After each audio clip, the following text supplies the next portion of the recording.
Hello and welcome. My name is Ellen Estelle, and today I am going to be taking you on an adventure to Tokyo. I had the opportunity to attend an excursion in Tokyo, Japan with a group of 9 other women.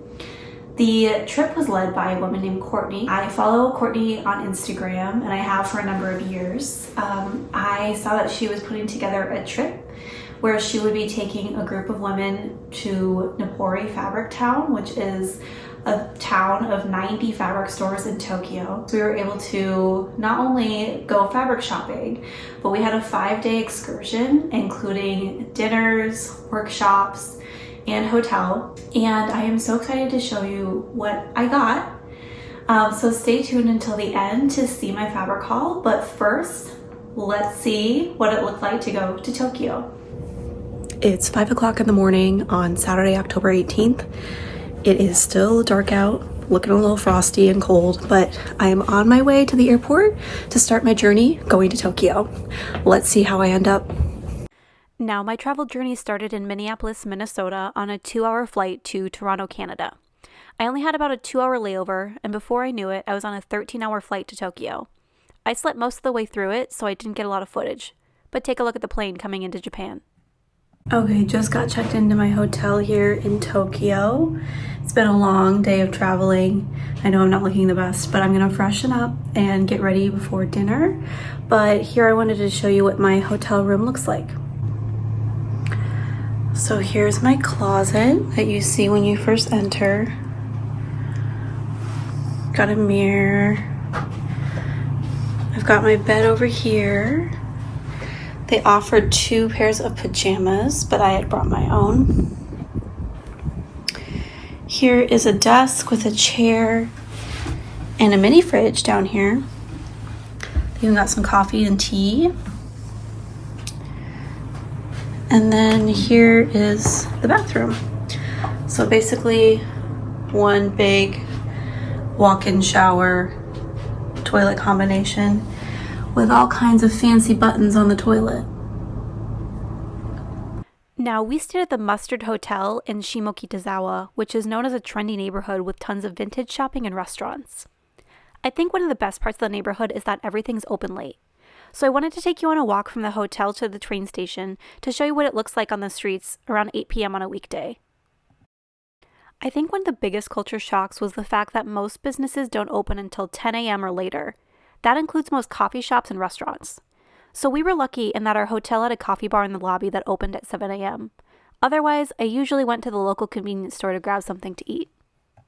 Okay, so the first night we ended up getting together as a group to grab drinks and dinner. I was the last to arrive, so I showed up just in time for dinner, and I was too tired to film. Day 1 of our trip, I'm wearing a handmade blouse with stretched denim pants, sneakers, and a raincoat. I also accessorized with a pair of sushi earrings. Most of the days of our trip were chilly and rainy, so you'll see that I wore my raincoat most days. The first item on our itinerary was to visit Studio Biku in our neighborhood. We were meeting up with Victoria in her studio to learn how to make baubles out of vintage kimono fabrics. Originally from Great Britain, Victoria has lived in Tokyo for over 20 years. She moved here as a student to teach English and fell in love with the country. Now she has a studio space where she can teach workshops and work on her art to sell. One of the first things we had to do was select our fabrics for our baubles.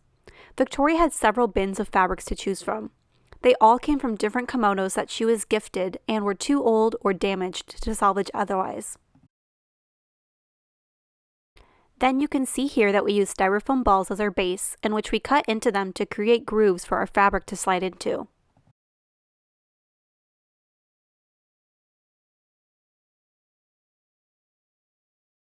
This method is called kimikomi, and with a little magic, glue, and string, we have our own custom handmade baubles, perfect for the holiday season.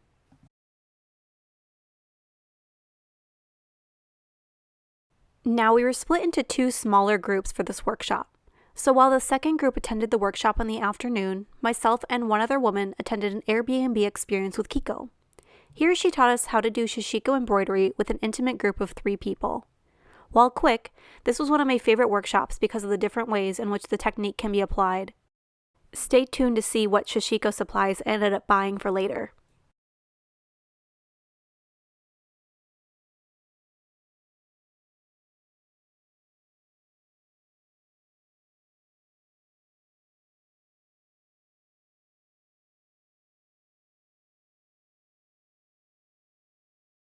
That evening, we met up again as a group to do a guided food tour with a Japanese local.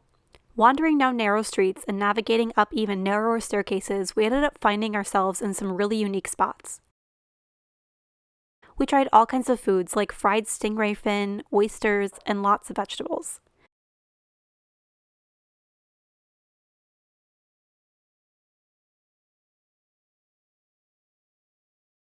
We ended our tour at a 10-seat bar in the Shinjuku neighborhood where we ended our night with karaoke. Day 2. This is our official Nopori Fabric Town tour day. Today I'm wearing a dress made with Marimekko fabric, sneakers, and a white denim jacket. We arrived at the Nopori train station after a 40-minute subway ride. Today, Courtney led us through the 21 fabric stores that were included in our official fabric guide in order to get a lay of the land. In order to keep things on track, we were only meant to look, not purchase any fabric yet. However, even with just looking, we only made it through 4 of the stores before noon. The first store we went to was Pikira, known for its one-of-a-kind Liberty of London and Hello Kitty collaboration fabrics. The store is a must-see if you're looking for a fabric that you can't buy anywhere else.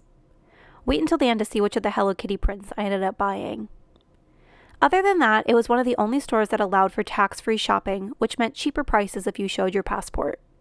There were lots of Liberty fabrics, knits, and assorted linings.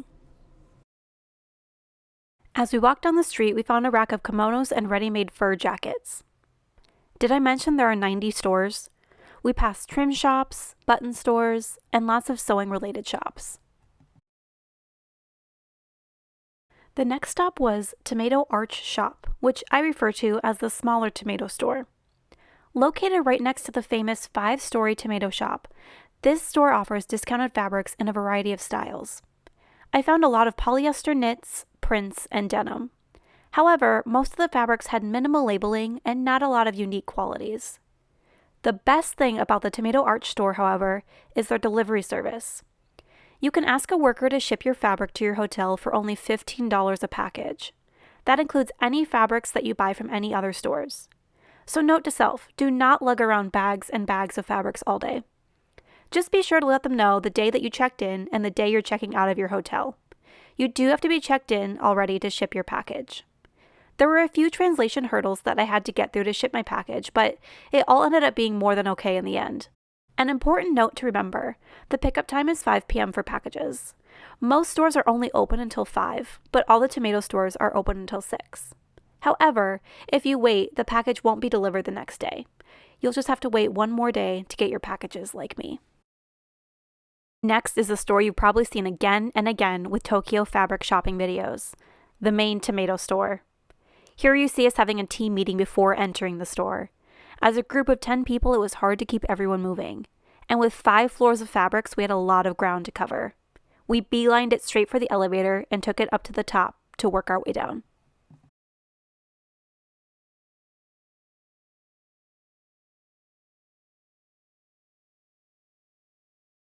On the 5th floor, you have bag making supplies and quilting cottons. Now, I'm not a bag maker, but I was in awe of some of these fabrics. They had some of the same prints that were on apparel fabrics printed on vinyl and canvas fabrics. Not to mention the variety of colors and options they had for their hardware and trims. I had to get a few things.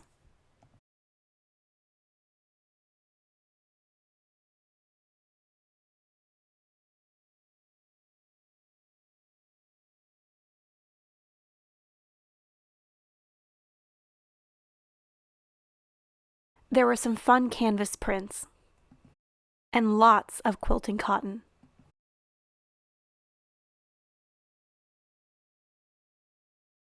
I even found styrofoam balls with the grooves already in it. There were also a few brocades and specialty fabrics tucked away up here.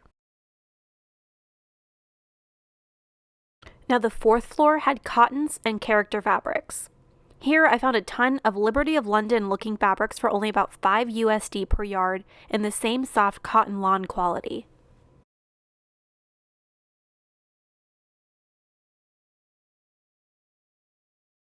They also had quilted fabrics and character prints.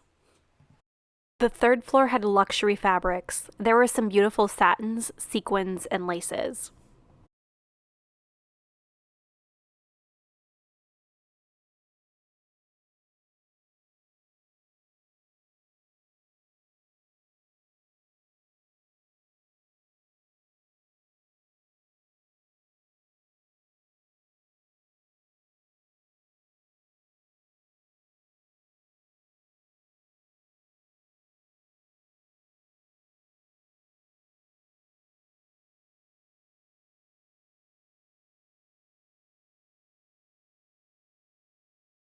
The second floor was all knits.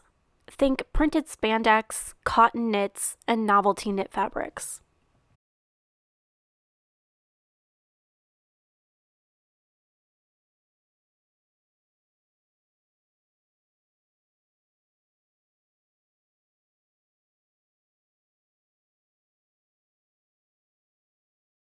And finally, the first floor was their discount fabric floor. They had a ton of printed cottons and embroidered fabrics.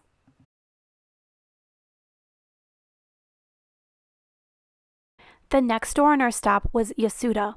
This was an organic fabric store with all kinds of colors and weights of linen, cotton, silk, wool, and denim. They specifically had indigo dyed denim, which had to be handled with gloves.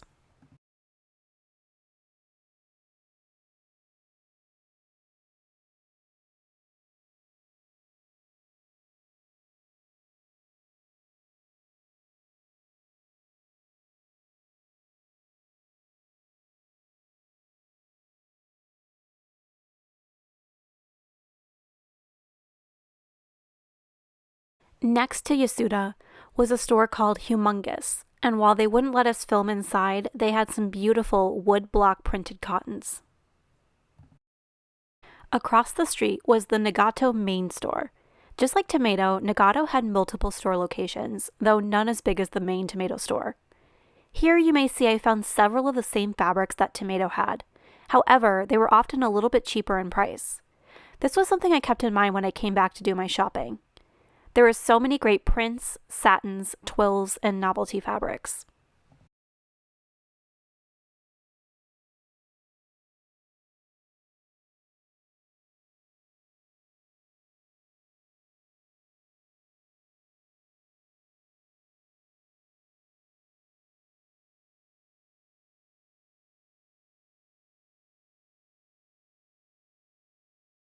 Across the street from the main store was the Nagato knit store. Here I found some great novelty knit fabrics that I hadn't found anywhere else. And right next to this store was a wool store and a discounted fabric store, all from Nagato.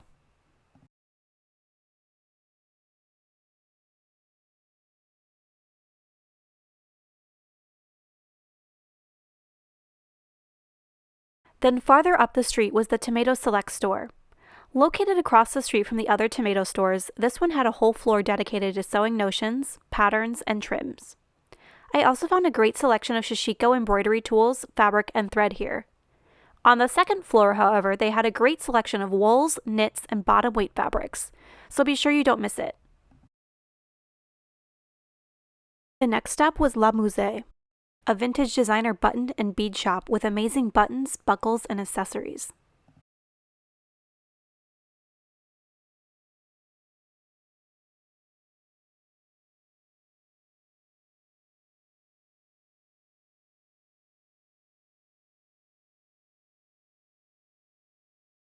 The next stop was Yumeo, a must visit for all kinds of sewing patterns, buttons, fabric, and notions. I also found several of the same fabrics as Tomato for cheaper prices.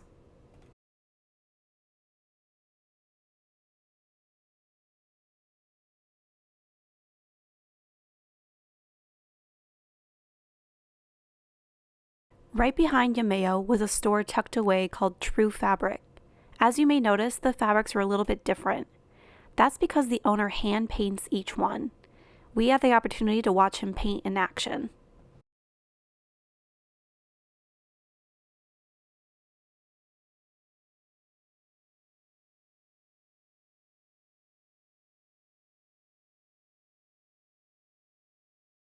Then we popped into Yoto Shoten, another great option for discounted fabrics and dead stock.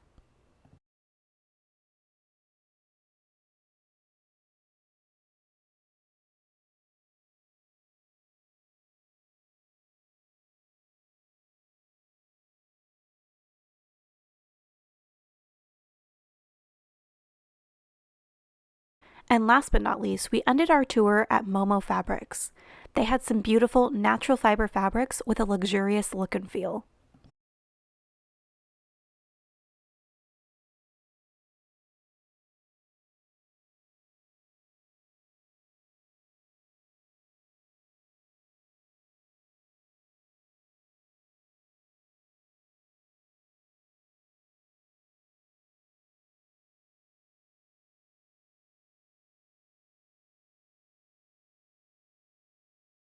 After nearly 5 hours of walking the streets of Napoli, the majority of us headed back to the hotel to rest. We then met up later for a private dining experience where we had some amazing handmade sashimi.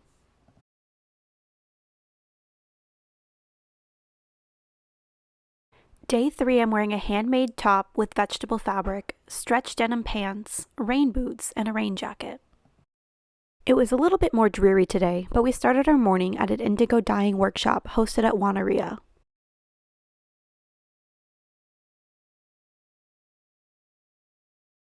They had some great examples of indigo dyed fabrics, clothing, and accessories for sale.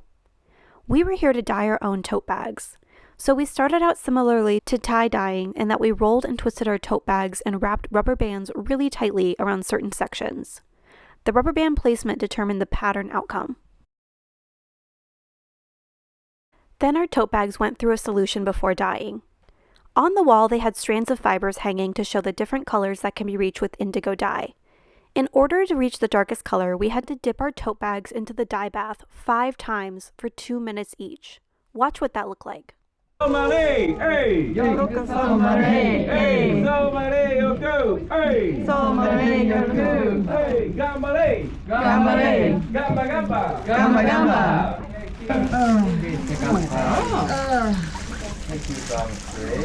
Then we had to wring out the dye as best as we could and dip it back into the bath. Start coloring. Yeah, please dip again. And our bags turned out great. After our morning workshop, we headed back to Napoli Fabric Town to do our fabric shopping. At the end of the night, we met back up again at the hotel to do a fabric show and tell. Unfortunately for me, I'd missed the pickup window for my packages. Yes, I ended up filling up 2 packages worth of fabrics, so my fabrics weren't arriving until Friday.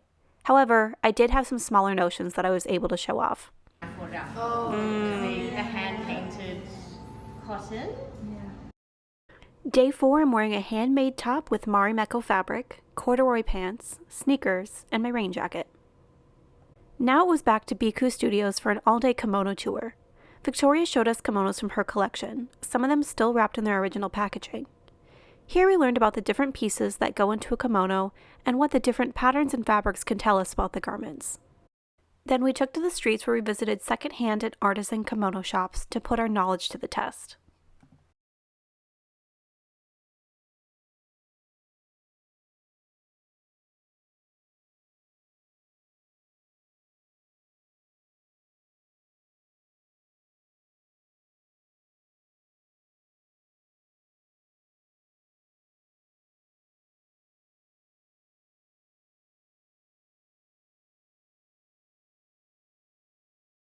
We also stopped at Coop, where we learned more about the local artist who recycles old kimono fabrics into new custom sneakers.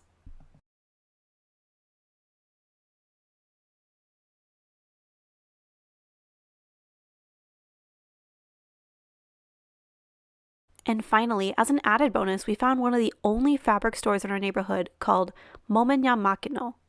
They had a lot of the same fabrics that we found in Napoli, but for a little bit more money. It was definitely worth the look, and I found some great fabrics here. On the last day, we met up for coffee in the lobby of our hotel. It was a bittersweet goodbye, as that meant that everyone was checking out. I chose to stay for 2 more nights and 3 days to do a little bit more exploring of Tokyo on my own. I went back to Napoli for a 3rd time after our goodbyes to take one last look around the fabric shops. Then I did some shopping and exploring around other neighborhoods. Saturday, I did an all-day walking tour, and on Sunday, I did 1 more round of shopping. All in all, I had a great experience and wouldn't have changed it for the world. Not only did I get to meet a great new group of people, I got to share my passion for sewing and make some lifelong friends along the way. And I did get to do a show and tell of my fabrics in my hotel room when they arrived on Friday morning. But my adventure didn't stop there. With 2 overweight suitcases and a carry-on bag, I ended up missing my connection in Toronto because our flight was delayed. So after an unexpected overnight stay in Canada, I made my way back to Minnesota the next afternoon. Unfortunately, I forgot to film my handmade outfit in either of the hotel rooms I stayed in during the chaos. But let's see what I brought home. So what was your favorite part of Tokyo? I want you to leave a comment below and tell me what you wish you could have done any other fabrics that you saw that maybe I didn't get. But first, let me show you what I did get. So the very first store that I had gone to had exclusive Liberty of London Hello Kitty fabric. Now, when I say exclusive, I mean you can't buy this Hello Kitty fabric anywhere. Like literally you can't buy it at Liberty of London in London. You can't buy it on their website. You can't buy it at any other store within Tokyo. It is only at this store. So if you can see, it has Hello Kitty, it has purses, accessories, it has all kinds of Hello Kitty accessories. So it has purses, shoes, hairspray, car keys, nail polish, lipstick. So I felt like this was the perfect fabric. I love all of the things in here, and I especially love the colors. So they had different colors, different variations of this fabric. They had like a lighter blue, they had a yellow set version, and I just really liked this like bright blue because I felt like with the color saturation it's a lot easier to see some of the fine detail work in here. Some of the little images were easier to see. Not really sure what I'm gonna make with it yet. Obviously I'm thinking like a blouse of some kind, something really fun, but we'll see. I just love this fabric. Again, you literally can't buy it anywhere else in the world, so I had to get it while I was there. So you probably saw there were multiple tomato stores, right? So I ended up going to the Big Tomato with the 5 floors multiple times. It took me several trips of going through the floors to figure out exactly what I wanted to buy. I was trying to be intentional, as hard as that is for me. I really tried to think through what it was I wanted to make, if I had a pattern already, and if I was excited, if that fabric was something that was really unique that I feel like I wouldn't be able to buy anywhere else, and or a print that I've never seen before. With that said, the first fabric I'm going to show you, I actually bought at the tomato store across the street from the big one. This was actually the embroidery and like more like sewing notion shop. However, on the top floor, they had 2 floors. On the second floor, they had some fabric. So they had wools, they had some novelty knits, like textured knits, and some tweeds and just some really fun fabrics. So the fabric I bought that I'm showing you here, this was actually bought on the 3rd day of fabric shopping, where I went back by myself one last time to see exactly what there is that I maybe overlooked the first 2 times, right? Because like I said, there's so much fabric. So I wanted to really make sure that I got to experience fabric shopping at my own pace. So anyway, after having seen what everyone else bought, I had seen a girl named Rachel who had bought some knit fabric that I really, really liked. And so she told me where she bought it, which was the smaller tomato store across the street with the trims. And so I went back to the 2nd floor, and I found the fabric. So this is a knit fabric, super stretchy. It's like a scrunchy kind of knit fabric. So Rachel had bought this, and it had 2 different colors, 2 tones, like a orange and a blue. When I went back, I found this really pretty neutral brown and white version of that fabric, and I love it. I feel like this looks like a ruched fabric, like it's already been ruched for you, which is great because I feel like you can make so many different things. Like you can make a really cute skirt, minimal sewing, right? Like you don't have to pleat this, you don't have to ruche it, it's already done for you. Just add a little elastic to the waist. You could also make like a cute little baby doll top, really cute ruching. You could even gather it a little bit more and just really make it work. And I think this is a great everyday color, which I'm excited about. So as much as I maybe don't have browns in my repertoire already, I was happy to find this so that I could have a little bit more neutrals when I'm sewing. I'm working on making more mini capsule collections. I found that with my travels, it's really fun to make mini collections where I know like maybe I have 5 days somewhere. So I'm trying to find pieces, usually I'm trying to find pieces that pack well, right? That look good together, pieces that I can mix and match.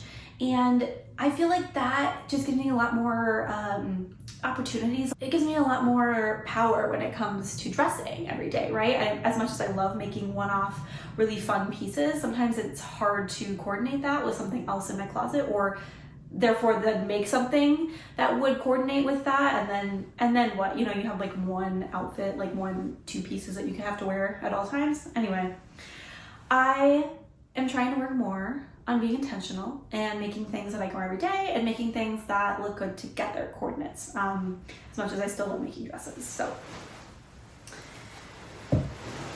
another fabric I bought from the Trim tomato store is this knit. So again, this was on the second floor. This was with the brown knit fabric, super scrunchy.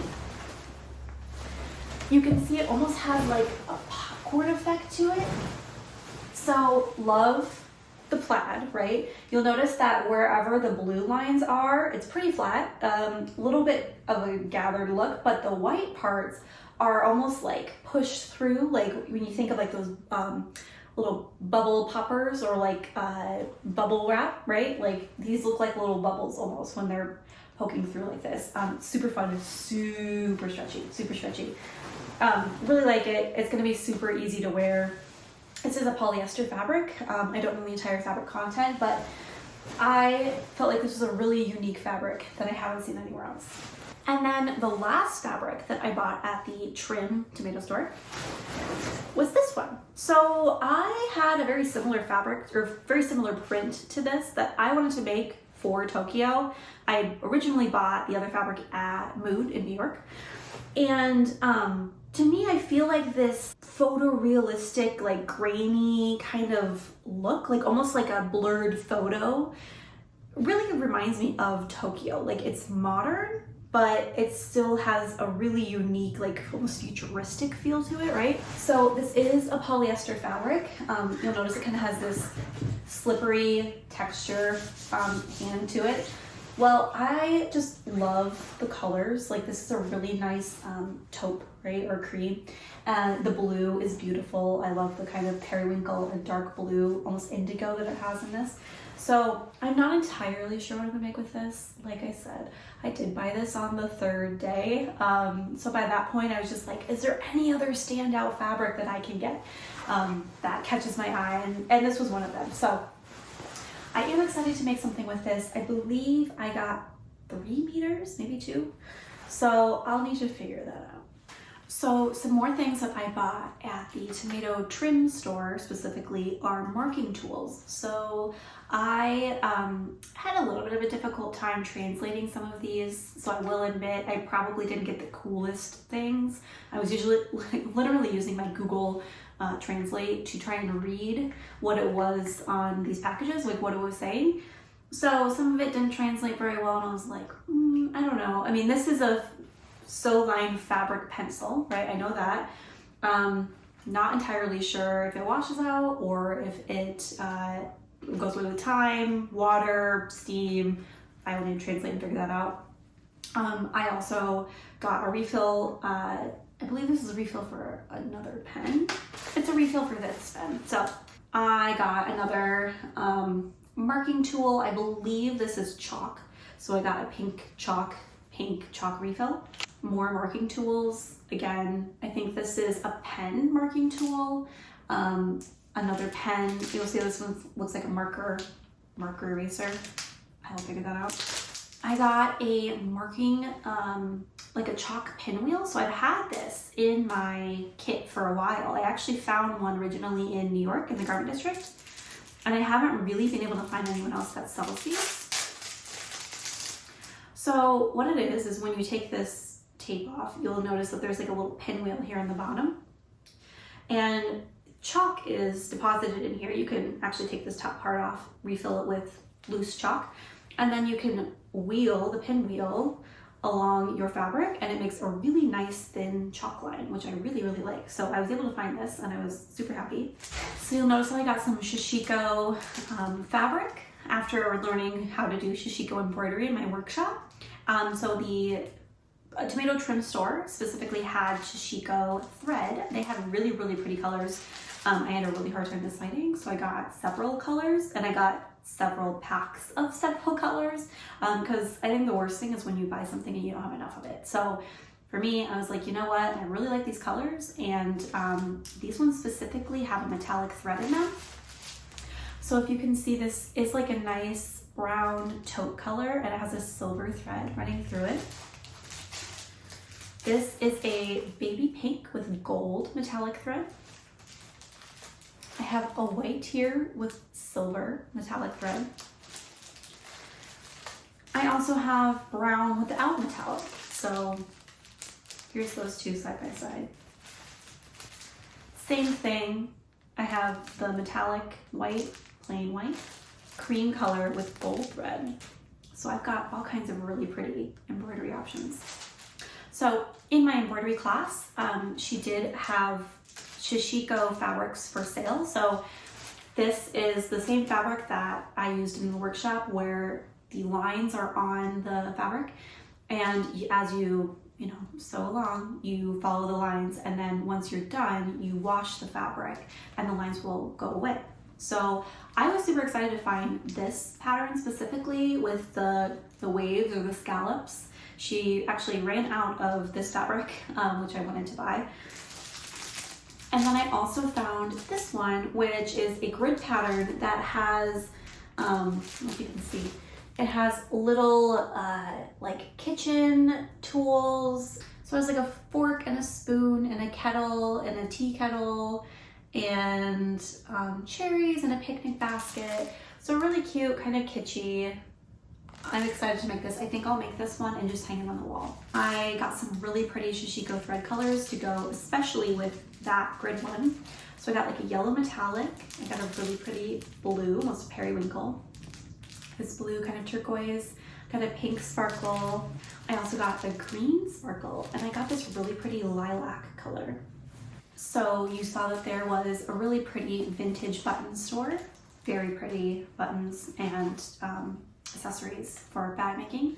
Well, they had these cards of buttons. So my guess is that they've taken these off of a garment at some point and attached them to these cards. I think the cards are just made to look old, but I started picking these cards up. On the back are the prices. So I saw 1320 yen, and I thought, well, that's not bad for 6 buttons, right? So I started carrying these cards around. I found probably 8 different cards of buttons that I really, really liked. I brought them out to the counter, and she goes, the price is per button. I go, oh, okay. So what I originally thought was like $8 for a card of buttons was $8 per button. So I definitely reevaluated, but I couldn't walk away without these two. I love the color of these buttons. I've never seen anything this big and this vibrant before, especially for vintage buttons. So I got this card, and I got this card, and I don't know if you can tell, but the buttons are 3D, and they're cut in a very peculiar way, almost like a diamond. It's got a raised point in the middle, so it has 3 different sides here. But I haven't seen anything like it. It's kind of a tortoise shell look to it. And as far as I can tell, they're real metal buttons and just really pretty, very classic. There were several other button stores that I had popped into. One of them had these really pretty buttons in a variety of different colors. They were cents on the dollar, so I got several different colors. I got this pink tulip, I got a green tulip, and I got this white tulip. And in the same button shop, found these really cheap, I don't want to say cheap, really cost-effective buttons, right? I found these really pretty pink balls, and they just have a little tiny hole in the back here to sew them on. So couldn't pass those up. I probably spent maybe $30 on a whole pack of buttons because I got multiple of each color. So on the top floor of Tomato Store, the big tomato store, the top floor is bag making. So you'll find a lot of vinyls, you'll find bag patterns, you'll find really fun zippers, accessories, grommets, trim, all kinds of fun things. Even though I've never made a bag, it's not something I've necessarily, I guess, thought to do before. I was really intrigued because there were some really cool bags. So with that said, I did buy a bag pattern. This was 528 yen, which is like $3 and change. They had all kinds of different bag patterns. This one caught my eye. So they had this bag pattern hanging with a bag sample, as they did with all of them. I just thought it was a really cute crossbody kind of a fanny pack bag. Came with a handmade label. However, the instructions are in Japanese. So while I was looking at several patterns, I ultimately decided just to get one because who knows if I can even read this or translate it. But I did get this one. I also got some zippers. So like I said, they had really pretty zippers. Pastels are my favorite colors. So I got these. I actually got these at the tomato trim store across the street. These are longer ones. Not quite as pastel color, at least that like Easter egg color. But I also got some bag making fabric. So I got this nylon fabric in this really pretty groovy 60s kind of retro print. And I thought these zippers looked so pretty with it. So like I said, even though I couldn't necessarily translate the Japanese bag pattern to figure out how big of zippers I needed, I knew these zippers looked really pretty. So regardless, I got 1 meter of this fabric so I could make several bags at this point. I could probably make some makeup bags, put these zippers on it. I don't know, I can make something really cute. I just had to get this print because I love it so much. I also had to get this. So this is a clear acrylic fabric. It's kind of sticking together. But it is translucent here. And it has rainbow sparkles in it. So I don't know if you can see it better here, but I thought this was such a pretty fabric with the rainbow sparkles. I was like, I literally haven't seen fabric like this before, and I'm sure it's out there. I just, again, I've never made bags. I'm not like looking for this kind of fabric. And I originally bought 1 meter of it. Again, I bought a meter of the other fabric and I was like, I don't know what I'm gonna make with it. Or after I brought it back to my hotel and I was thinking about it, I thought this would make a really fun raincoat. I mean, they make really cool raincoats for kids all the time with like rainbow, clear, fun things like this, right? Why not make them for adults? So I went back, I got 2 more meters of this fabric, if you can call it that, of this fabric. And I'm really excited. I really hope to make like a really cool raincoat. So at the big tomato store, one with 5 floors, I did a lot of damage. So I got bag making supplies, some bag making fabric, bag pattern, and some zippers. I also found fabric. So what I really liked about shopping in Tokyo was they had a lot of fabrics made in Tokyo, right? And so their quality was really good. Japan is known for their natural fibers, for the quality of their materials, and not only did they have a lot of really pretty natural fiber fabrics, like simple solids, they had really pretty prints. And as you know, I'm a print girl. I do love prints. And what I found most interesting was they had a lot of fabrics that looked like Liberty of London, but for a fraction of the cost. So I found several look-alike Liberty prints or ditzy florals. You know, I love flowers. So, and they were only about $5 USD per yard. So I had to get several, and I had to get several yards of several fabrics. And I had a really hard time deciding, to be honest, but again, I tried to be really intentional. So I tried to, if you've seen my other video, I have a Trello board with all of my sewing patterns on it, and there's a Trello app that's on my phone where I can scroll through and look at every single sewing pattern that I own. I have it categorized, and I have it labeled and all the things. But I specifically went through and I looked at what patterns I already had that could use some fabrics like this. So like some lightweight cotton lawns, cotton fabrics, and these like ditzy florals. With that said, I still don't know what exactly I'm making with them, but I do know I like them. And I know that I'll use them. So that first one here, these are all pre-washed, by the way. I literally probably washed these the first day I got back because I'm just so excited to make things. Is this beautiful, ditzy, floral. I just really like the colors of this one. There were a ton of colors to choose from, a ton of different flowers to choose from. I like these. It kind of like daisies. I love daisies. Had some pinks in it, really strong green as well to kind of ground it. So love it. Not sure what I'm gonna make with it. I think I got 3 meters of this one. Now, while that one was more of like a cotton fabric, like not quilting cotton, not quite that thick, but a crisper hand, this has a really soft, lightweight hand to it, like a cotton lawn. Pink is one of my favorite colors. Pastels are one of my favorites. So I absolutely loved this fabric. This is just a little bit of a bigger scale of floral than the last one. I honestly don't know what I'm gonna make with this one either. I'm actually gonna go really pretty sundress. Just something maybe like a little short dress, like an Easter dress almost, right? Like a springy kind of cutesy little dress. And I definitely would put like some trim or like something else like interesting in it to kind of break up the pattern. Like you'll see here on my blouse. This is actually a fabric I also bought in Tokyo. I literally just couldn't wait. I actually forgot before I started cutting it that I needed to film this video. So by the time I realized I needed to do that, I had already cut out this pattern. And so I thought to myself, well, I might as well make it to wear for this video. So this is another fabric I got in Tokyo. This is a little bit of a thicker cotton. Still lightweight, but a little bit more, what do you call it? A little less drapey, a little less fluid than like this fabric is, right?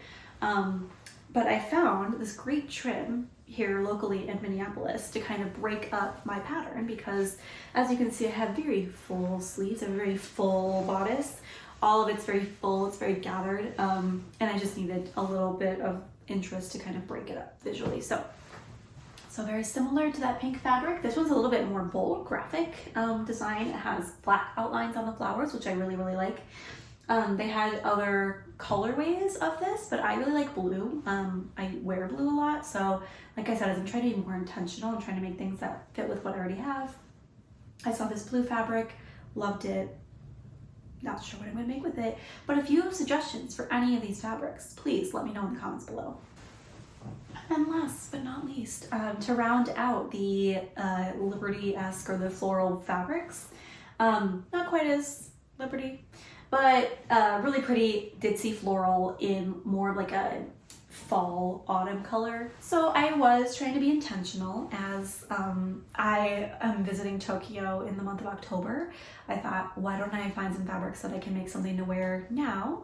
Obviously I'm wearing this one already, but I also thought I could make this within the next couple of weeks to wear something to celebrate my trip and get the ball rolling, right? Because as much fun it is as to think of things to make for the future, it's also fun to make things that you can wear now. So this one I was just thinking like a really fun blouse, maybe even a dress. It's a really nice lighter weight cotton, has a nice drape to it.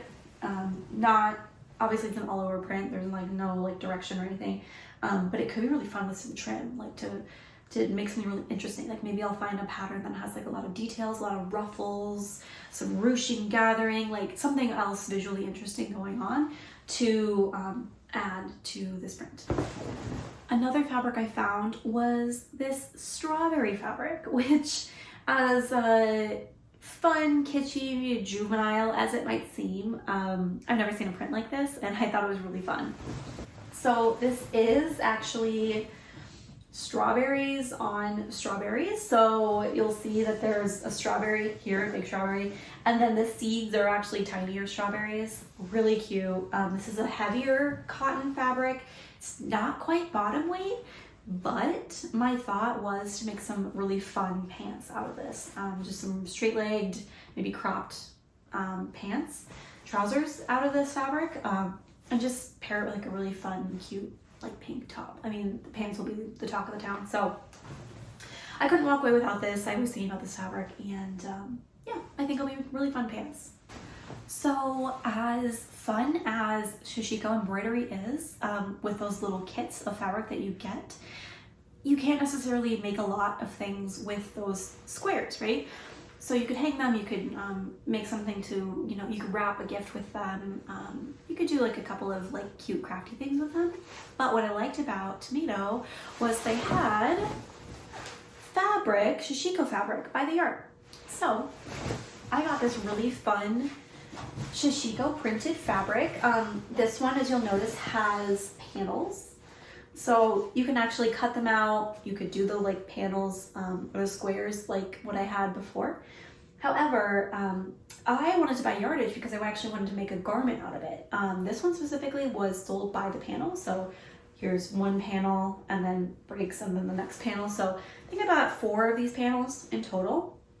But my thought was I could make a really fun jacket. So my thought was to use like the paneling, right, and place it like along the back of a jacket. So wherever the jacket falls, I'll cut out the pieces and then I'll embroider all of these different pieces, almost like a patchwork, right, like a patchwork quilt or patchwork jacket.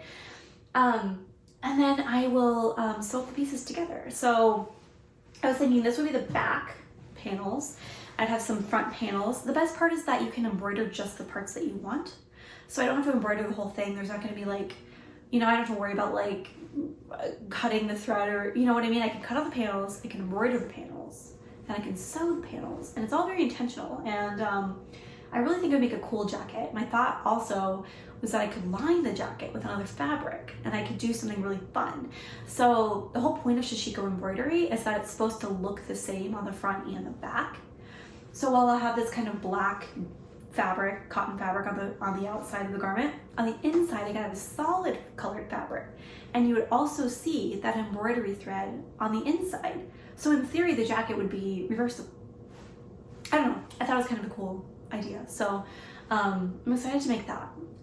Another fabric I bought was same concept, except it was wasn't panels. It was just all over print of Sewcial, Sewcial pattern.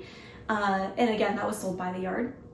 So I did buy 3 meters of that to make a blouse. And like I said, I got a little too excited with my fabrics. So I already went ahead and I cut that out before filming this video. And that's not done yet. I definitely haven't even started doing the embroidery part of it. So stay tuned. I'll show you what that looks like. On the first floor of the Big Tomato store, there are a ton of fabrics when you first walk in.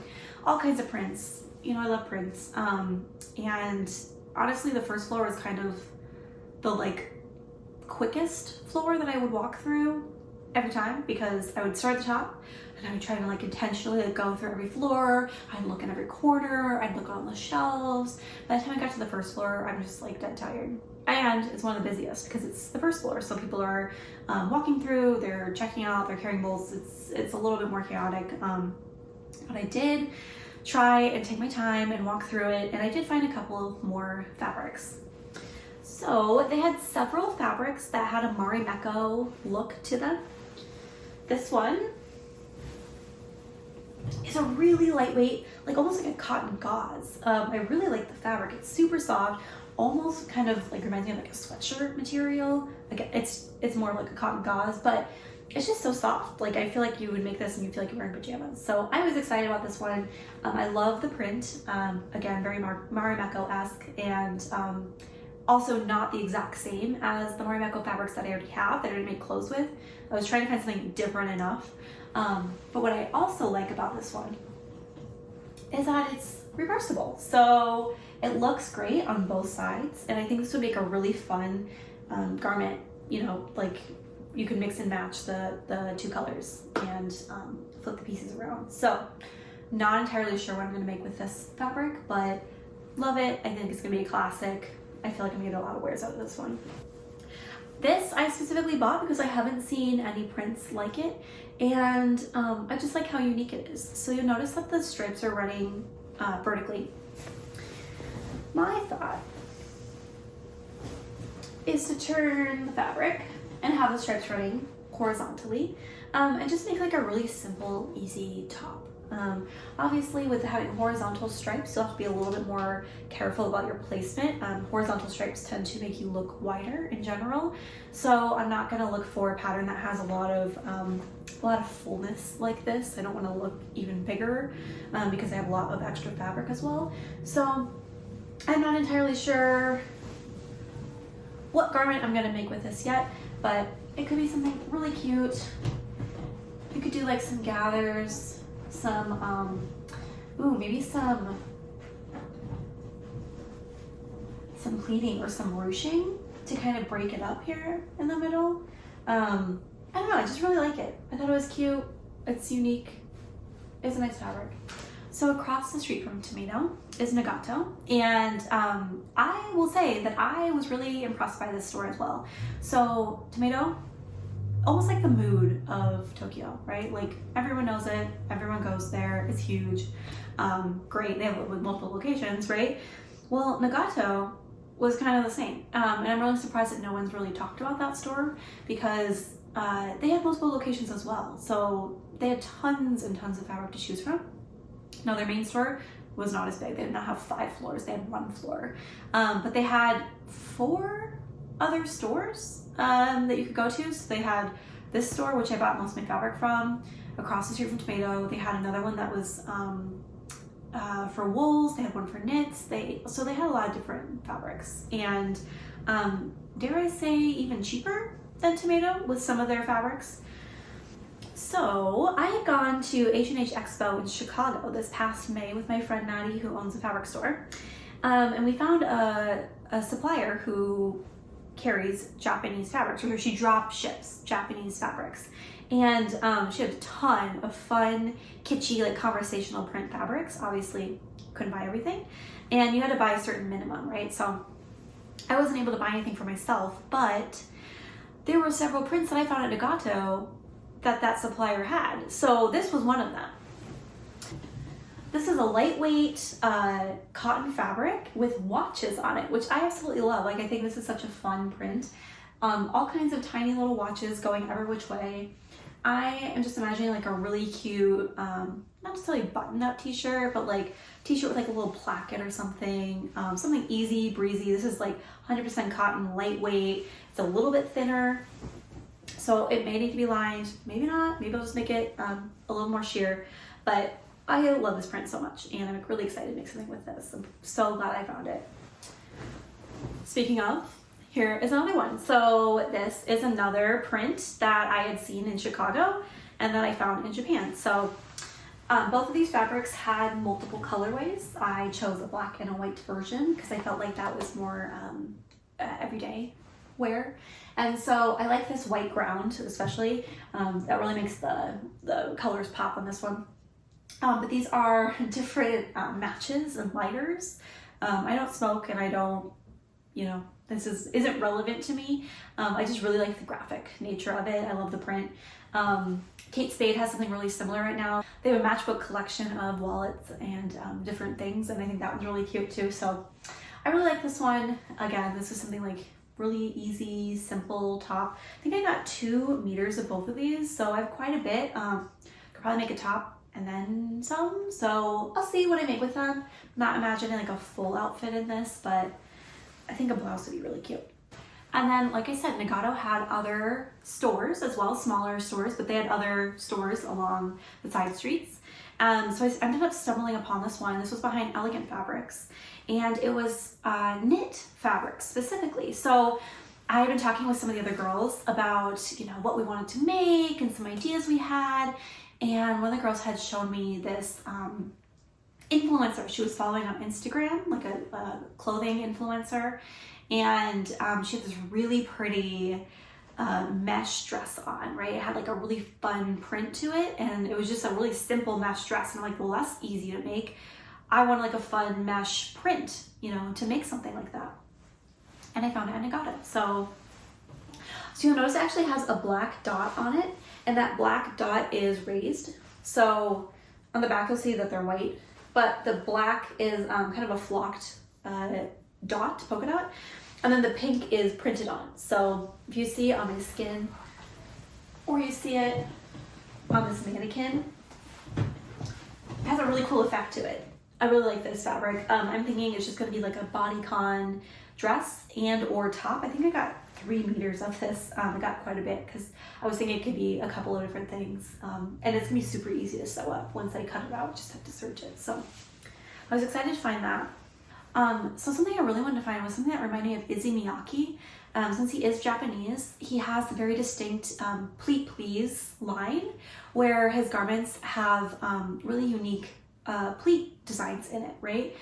And so I'm like, there has to be some sort of pre-pleated fabric that I could find that has a similar vibe to it. And I found this at Nagato, and while this isn't exactly giving Izzy Miyake, it is a really cool pleated kind of fabric. So it kind of has these diamonds in it, and if you look up close, they are sewn. This isn't just pleated, so you can wash this. The pleats aren't going to go away, and it's also knit, obviously, so it's very stretchy. But I said this was such a unique fabric, and this could be something really classic. Like it could be just like a nice t-shirt, long sleeve shirt, just something that I could wear every day. And like I said, Japanese fabrics are higher quality, and yeah, I was just really excited to find this because I haven't seen anything like this here in the US for a really reasonable price too. So you probably saw the guy that was painting fabrics. I can't tell you how excited we were to find this guy. He wasn't on our itinerary. He wasn't, a stop on our list.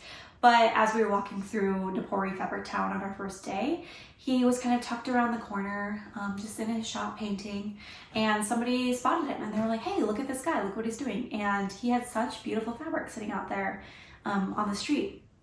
All of them were hand painted by him. They were by no means, Picasso, but it was a beautiful tribute to just like the hand making passion behind textiles and fabrics and sewing in general, right? Like somebody was taking the time to make their mark on these fabrics. And I was so excited to be able to go back the second day and buy this from him. So he had several different fabrics. A lot of them had bright colors, like bold colors, but like I said, I'm trying to be a little bit more intentional with what I make. And while I might have gravitated towards that in the past and just been like, ooh, bold, like really unique, I was like, you know what, let me go for something I might wear every day or more often. So I got this fabric. This is a really nice cotton fabric.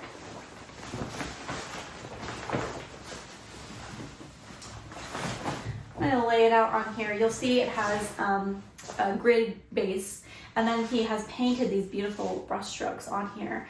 Like I said, I've already pre-washed this fabric, so some of the colors did fade a little bit, but you'll notice like the blue, super bright, super bold.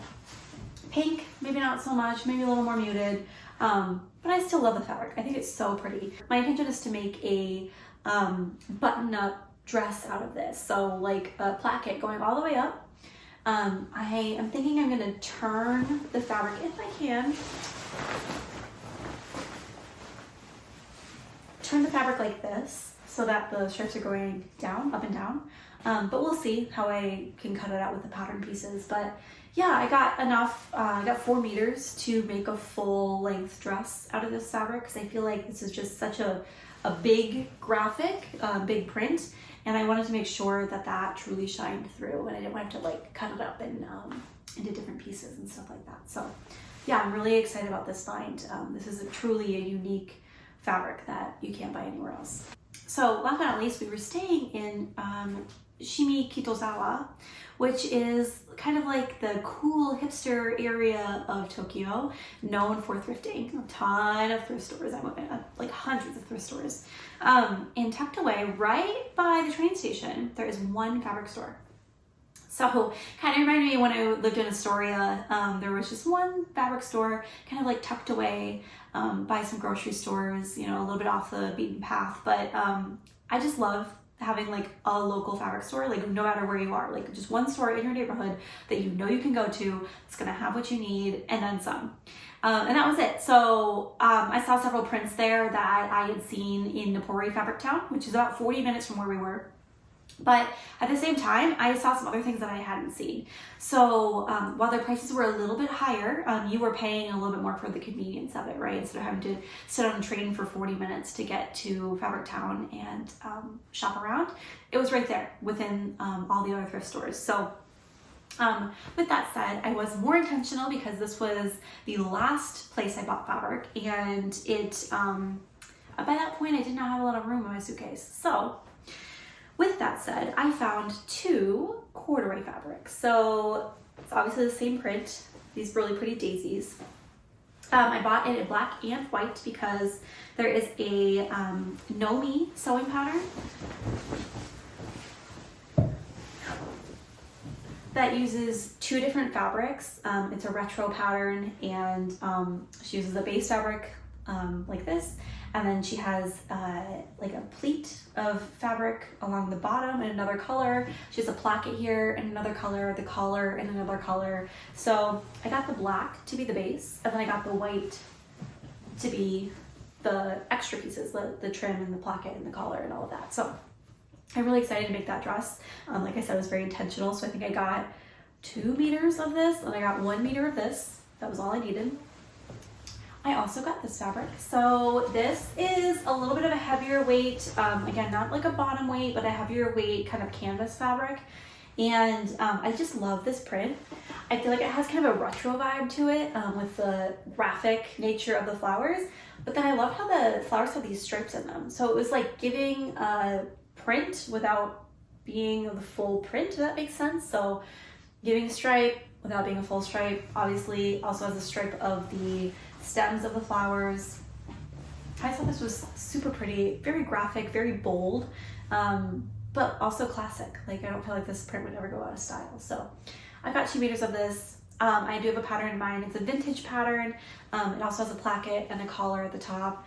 It's a little bit similar to the other pattern, but I feel like the patterns are different enough that that it will work. Another fabric that I had found was this one. So this is another cotton fabric. This one is, it's not embroidered, but it's almost has like an embossed feel to it. There is a little bit of like a raised texture to it. I absolutely love this fabric. I felt like this print was really unique. I like the way that it's sectioned off into stripes. It's kind of giving like this boho vibe. There's flowers. I love flowers. I love the colors too. They're muted, but they're really pretty. And so I have a Simplicity dress pattern that has these dart tucks that are all throughout the front. Really thin little dart tucks right here. And I felt like that would really go well with this print, right? Because it already has that kind of line work going on it. And I feel like just the nature of the pattern with the boho vibe, it was just giving the perfect fabric for that pattern. So yeah, I'm intending on making a dress with this fabric. And then finally, I don't know if you know this, but I'm more of a dog person. I love dogs and always have had dogs. But I saw this print and I couldn't resist. Not a cat person, but this was just calling my name. So they actually had a dog version of this print, but it was not the same. The saturation or the color vibrancy was not nearly the same. I just love the colors of these cats. So like the bold blue, the like light pink, and then the bold hot pink, like the black and all the other colors. Like this to me screams retro, but also modern and really fun and really graphic. I love this fabric. And I feel like I'm gonna make a really cute shift dress out of this fabric. Maybe I'll break it up with like another solid color, like as the collar or on the sleeve or something to like break it up. But I just think this would be such a cute fabric for a dress. So I got 2 meters of this one as well. Well, let me know what you think of my adventure. Let me know what you were most excited about, what you loved learning about, what you wish I would have spoke more about, leave your comments below, and happy sewing. Like and subscribe. Until next time.